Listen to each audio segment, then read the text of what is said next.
ഇന്ന് നമ്മളൊരു സ്പെഷ്യൽ റെസിപ്പിയാണ് ഉണ്ടാക്കുന്നത് കേട്ടോ. ഉച്ചയൂണാണ്. അപ്പോൾ ഇത് നമ്മൾ സാധാരണ കിട്ടുന്ന ക്രാബാണ് ഇട്ടത്. ഒരു മീഡിയം സൈസിലുള്ളത്. ഒരുപാട് വലുതൊക്കെ കിട്ടുകയാണെങ്കിൽ നല്ലതാണ്. ഏതാണ്ട് ഒരു 2 കിലോനോളം തന്നെ ഉണ്ട്. ഇത് നന്നായിട്ടൊന്ന് വൃത്തിയാക്കി എടുക്കണം. കഴുകി വൃത്തിയാക്കിയിട്ട് ഇതിനെ മുറിച്ചെടുക്കണം. അപ്പോൾ ഞാനിത് കഴുകി വൃത്തിയാക്കി എടുത്തിട്ട് ഇതിൻ്റെ ഈ ചെറിയ ചെറിയ കാലുകളൊക്കെ ഉണ്ടല്ലോ, അതെല്ലാം കൂടെ ഒരു പാത്രത്തിലേക്ക് ഇട്ട് കൊടുത്തിട്ടുണ്ട്. ഇതിലേക്ക് ഒരു 2 കപ്പ് വെള്ളം കൂടെ ഒഴിച്ചു കൊടുക്കുന്നുണ്ട് കേട്ടോ. എന്നിട്ട് ഈ കാലുകളൊക്കെ ഒന്നിങ്ങനെ ചെറുതായിട്ടൊന്ന് ചതച്ച് കൊടുക്കുക. ചതയ്ക്കുന്നതെന്ന് വെച്ച് കഴിഞ്ഞാൽ നമ്മൾ ഇഞ്ചിയും വെളുത്തുള്ളിയൊക്കെ ചതയ്ക്കുന്ന കുഴയുണ്ടല്ലോ, അത് വെച്ചിട്ട്. എന്നിട്ട് നമുക്ക് സ്റ്റൗവിൽ വെക്കണം. പിന്നെ ബാക്കിയുള്ള ഞണ്ടിൻ്റെ ആ വലിയ കാലും അതിൻ്റെ ബാക്കി ഭാഗങ്ങളുമാണ് കേട്ടോ അത്. അപ്പോൾ ഈ ഞണ്ടിൻ്റെ കാലുകളൊക്കെ നന്നായിട്ട് കുക്കായി വരുമ്പോൾ ഇതിൻ്റെ വെള്ളത്തിനൊരു പ്രത്യേക സ്മെല്ലാണ് കേട്ടോ. ഞാൻ സ്റ്റൗ ഓഫാക്കിയിട്ടുണ്ട്. 2-3 മിനിറ്റ് ഒന്ന് നന്നായിട്ട് തിളച്ചാൽ മതി. എന്നിട്ട് അത് ചൂടാറാൻ വേണ്ടി വെക്കണം.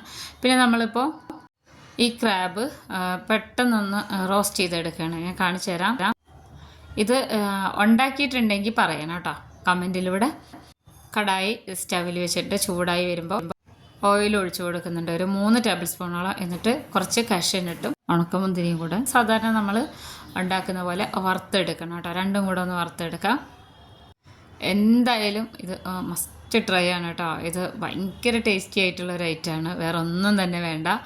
അപ്പോൾ അണ്ടിപ്പരിപ്പൊക്കെ വറുത്തെടുത്തിട്ട് അതേ എണ്ണയിൽ തന്നെ പിന്നെ ആദ്യം ചേർത്ത് കൊടുക്കുന്നത് 2 സ്പൂണോളം മല്ലിപ്പൊടിയാണ് കേട്ടോ. പൊടികളാണ് ഇതിൽ ആദ്യം ചേർത്ത് കൊടുക്കുന്നത്.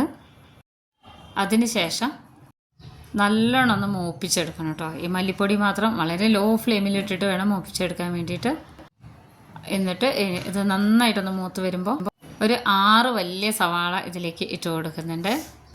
3 പച്ചമുളക്, ഇഞ്ചി വെളുത്തുള്ളി ചതച്ചെടുത്തത്. വെളുത്തുള്ളി ഒരു 10-20 അല്ലി എടുത്തിട്ടുണ്ട്, ചെറിയൊരു കഷ്ണം ഇഞ്ചിയും കൂടെ.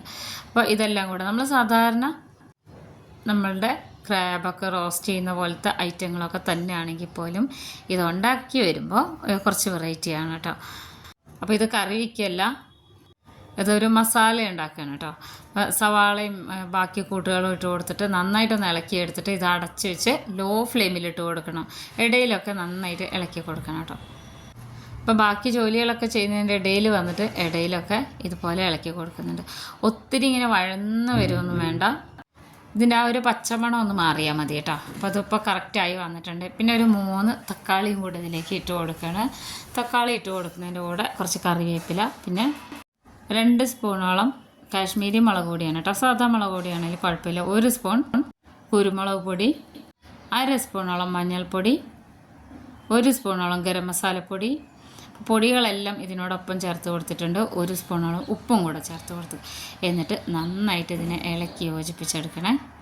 ഈ മസാലയുടെ രുചി പറഞ്ഞറിയിക്കാൻ പറ്റില്ല കേട്ടോ. അപ്പോൾ നല്ലോണം ഇളക്കി യോജിപ്പിച്ച് മസാല ഇവിടെ കറക്റ്റായിട്ട് വന്നിട്ടുണ്ട്. ഈ ഒരു സമയത്ത് നമ്മൾ എടുത്തു വെച്ചിരിക്കുന്ന ക്രാബ് ഉണ്ടല്ലോ, ഞണ്ട്, നാടൻ ഞണ്ടൊക്കെ കിട്ടുകയാണെങ്കിൽ ഏറ്റവും നല്ലതാണ് കേട്ടോ. നമ്മൾക്കിത് ഏത് സൈസിലുള്ളതാണെങ്കിലും ഇതിൽ ഈ ഒരു രീതിയിൽ ഉണ്ടാക്കിയെടുക്കാം. അപ്പോൾ ഞണ്ടിനെ ഇതിലേക്ക് ഇട്ട് കൊടുത്തിട്ടുണ്ട്. എന്നിട്ട് നല്ലോണം ഒന്ന് ഇളക്കി കൊടുക്കണം കേട്ടോ. നമ്മൾ ഈ ഞണ്ട് ഇടുന്നതിൻ്റെ മുന്നേ തന്നെ ഈ മസാലയുടെ ഉപ്പൊക്കെ ഒന്ന് നോക്കണേ.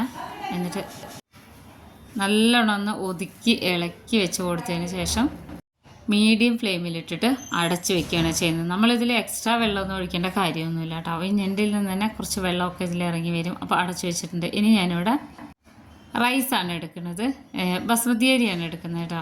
നമുക്ക് സാധാ ജീര റൈസ് ഉണ്ടെങ്കിൽ അതെടുക്കാം. 2 കപ്പാണ് എടുത്തിട്ടുള്ളത്. നല്ലോണം കഴുകിയെടുക്കണം. അതിനോടൊപ്പം തന്നെ ഞാനിവിടെ നമ്മൾ ആ ഞണ്ടിൻ്റെ ആ കാലൊക്കെ വെച്ച് വേവിച്ചെടുത്തിരുന്ന ആ വെള്ളം ഉണ്ടല്ലോ, അത് എടുക്കുകയാണ്. അപ്പോൾ ഈ വെള്ളത്തിലാണ് നമ്മൾ ഈ റൈസിനെ വേവിച്ചെടുക്കുന്നത് കേട്ടോ. അപ്പോൾ ഇതിവിടെ ഇരിക്കട്ടെ. ഞാൻ കുക്കർ സ്റ്റൗവിൽ വെച്ചിട്ടുണ്ട്. ഇതിലേക്ക് ഓയിൽ ഒഴിച്ച് കൊടുക്കുക. നമ്മളിതിൽ നെയ്യ് ഇട്ട് കൊടുക്കുന്നില്ല കേട്ടോ. പട്ടയും ഗ്രാമ്പും മാത്രമാണ് ഇതിൽ ചേർത്ത് കൊടുക്കുന്നത്. കൂടുതൽ മസാലകളൊന്നും തന്നെ ചേർത്ത് കൊടുക്കുന്നില്ല, പട്ടയും ഗ്രാമ്പും. പിന്നെ കുറച്ച് കറിവേപ്പിലും കൂടെ ചേർത്ത് നന്നായിട്ട് ഒന്നിങ്ങനെ മൂത്ത് വരട്ടെ. എന്നിട്ട് കുറച്ച് മല്ലിയിലയും കൂടെ ഇതിലേക്ക് ഇട്ട് കൊടുക്കാം. മല്ലിയിലയും പുതിനയിലയും ഒരു ചെറിയ പിടി മതി. ഇതെല്ലാം കൂടെ ഈ എണ്ണയിലൊന്നിങ്ങനെ ഒന്ന് മൂത്ത് വരുന്ന സമയത്ത് നമുക്കിതിൽ അരി ഇട്ട് കൊടുക്കാം. നമ്മൾ കഴുകി വെള്ളം വാർത്ത് വെച്ചിട്ടുള്ളതാണ് കേട്ടോ. ഇത് നമ്മൾക്ക് ഒരിക്കലും വെള്ളത്തിൽ കുതിർത്തി ഒരു 10 മിനിറ്റ് നേരം സാധാരണ വെക്കാറുണ്ട്, അതുപോലെ വെക്കേണ്ട. ഇത് കഴുകിയെടുത്താൽ മതി. കാരണം ഇത് കുക്കറിൽ ഉണ്ടാക്കുന്നുണ്ട്. കറക്റ്റ് വേഗമായിട്ട് കിട്ടണമെന്നുണ്ടെങ്കിൽ നമ്മൾ കഴുകിയെടുത്ത ഉടനെ തന്നെ ഇത് ഇങ്ങനെ ഉണ്ടാക്കിയെടുക്കണം. അപ്പോൾ ഒരു പ്രത്യേക മണമാണ്. നമ്മൾ സാധാരണ ഇടുന്ന മസാലയിൽ നിന്നും കുറച്ച് വ്യത്യസ്തമായിട്ടുള്ളൊരു മണമാണ്. പിന്നെ നമ്മൾ ഈ അരിയുടെ 2 കപ്പ് അരിയാണ് എടുത്തിട്ടുള്ളത്. അതിന് ഒരു 3.5 കപ്പ് വെള്ളമെങ്കിലും ഒഴിച്ചു കൊടുക്കണം കേട്ടോ. ഞാനിപ്പോൾ ഇവിടെ ഈ വെള്ളം അളന്നെടുത്തപ്പോൾ ഒരു 3.5 കപ്പ് തന്നെ ഉണ്ട്. 3 കപ്പും കുറച്ചുണ്ടായിരുന്നു. അതിൽ കുറച്ച് വെള്ളം കൂടെ ചേർത്ത് 1/2 കപ്പാക്കിയതാണ്. 1 സ്പൂണോളം ഉപ്പും കൂടെ അതിൽ ചേർത്ത് കൊടുത്തിട്ടുണ്ട് കേട്ടോ. അപ്പോൾ സാധാരണ ഞണ്ട് ഒക്കെ എല്ലാവർക്കും ഇഷ്ടമുള്ള ഒരു ഐറ്റമാണ്. അപ്പോൾ ഈ ചെറിയ ചെറിയ കാലൊക്കെ നമ്മൾ കളയാറല്ലേ. അപ്പോൾ അതിൻ്റെ വേസ്റ്റൊക്കെ കളഞ്ഞിട്ട് കാലൊന്ന് ചതച്ചിട്ട് കൊടുത്തിട്ട് വെള്ളം ഒഴിച്ച് അതിൻ്റെ എസൻസ് എടുക്കുമ്പോൾ ഒരു പ്രത്യേക ഒരു സ്മെല്ലൊക്കെയാണ് കേട്ടോ. അപ്പോൾ ഇനി നമ്മൾക്കിത് അടച്ചു വെക്കണം. അടച്ചു വെച്ചിട്ട് ഹൈ ഫ്ലെയിമിൽ തന്നെ ഇട്ടാൽ മതി കേട്ടോ. ഒരു വിസിൽ പോകണം ഹൈ ഫ്ലെയിമിലിട്ടിട്ട്. അപ്പോൾ ഇതാവട്ടെ. നമ്മുടെ ക്രാബൊക്കെ ഇതാ നല്ലോണം ആയി വന്നിട്ടുണ്ട് കേട്ടോ. നല്ല കുക്കായിട്ടുണ്ട്. ഇത് ഒരുപാട് സമയമൊന്നും വേണ്ട നമ്മുടെ ഈ ക്രാബ് വെന്ത് വരാൻ. ക്രാബ് നമ്മൾ വെറുതെ ഒന്ന് തിളപ്പിച്ചാൽ പോലും നല്ല ടേസ്റ്റ് ആയിട്ടുള്ള ഒരു ഐറ്റമാണ്. അപ്പോൾ മസാലയൊക്കെ നല്ലോണം ആയി വന്നിട്ടുണ്ട്. ഇതിലുള്ള വെള്ളമൊക്കെ ഇറങ്ങിയിട്ട് കുറച്ചും കൂടെ ഒന്നിങ്ങനെ ഭയങ്കര തിക്കല്ലാത്തൊരു മസാലയായി കിട്ടിയിട്ടുണ്ട് കേട്ടോ. നമ്മളിതിൽ എക്സ്ട്രാ വെള്ളമൊന്നും ഒഴിച്ചു കൊടുക്കുകയോ ചെയ്യരുത്. എന്നിട്ട് പിന്നെ ഇതിലേക്ക് മല്ലിയിലയും പുതിനയിലയും കൂടെ ചേർത്ത് കൊടുക്കണം. ബിരിയാണിക്കൊക്കെ ചേർത്ത് കൊടുക്കുന്ന പോലെ തന്നെ ഇത് മല്ലിയിലയും പുതിനയിലയും ഓരോരോ പിടി ചേർത്ത് കൊടുക്കുകയാണ് ചെയ്യുന്നത് കേട്ടോ. നമ്മൾ ബിരിയാണി മസാല ഉണ്ടാക്കില്ലേ, ആ ഒരു അതേ പ്രോസസ്സിങ് തന്നെയാണ്. നല്ലോണം ഈ മല്ലിയില അതൊക്കെ ചേർത്ത് കൊടുത്തിട്ട് പിന്നെ നമുക്കിതുപോലെ ഒന്ന് ഇളക്കി യോജിപ്പിച്ചെടുക്കാം. ഒരു പ്രത്യേക ഒരു മണമാണ് നമ്മുടെ കിച്ചണൊക്കെ കേട്ടോ.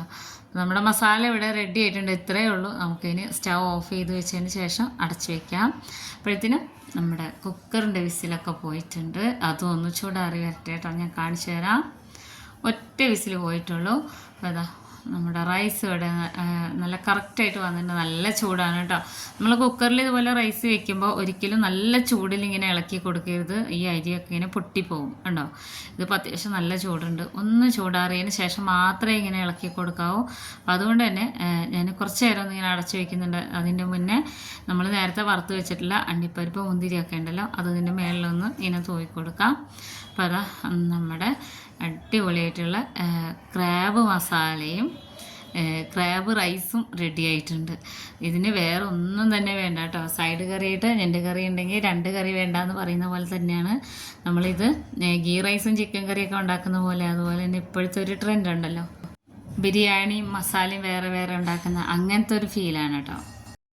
നല്ല രുചിയും നല്ല മണമൊക്കെ ഉള്ളൊരു മസാലയാണ്, സ്പെഷ്യൽ മസാല. അധികം ഇൻഗ്രീഡിയൻസ് ഒന്നും തന്നെ വേണ്ട.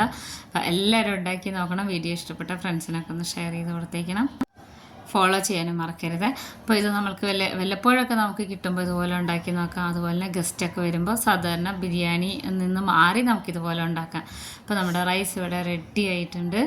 ഇനി നമുക്കിത് സെർവ് ചെയ്യാം. ഞാൻ കാണിച്ചു തരാം കേട്ടോ. റൈസൊക്കെ കണ്ടില്ലേ, ഒന്ന് ചെറുതായിട്ടൊന്ന് ചൂടാറിയപ്പോൾ അതാ ഒട്ടും തന്നെ കട്ടയൊന്നും ഇല്ലാതെ കിട്ടിയിട്ടുണ്ട്.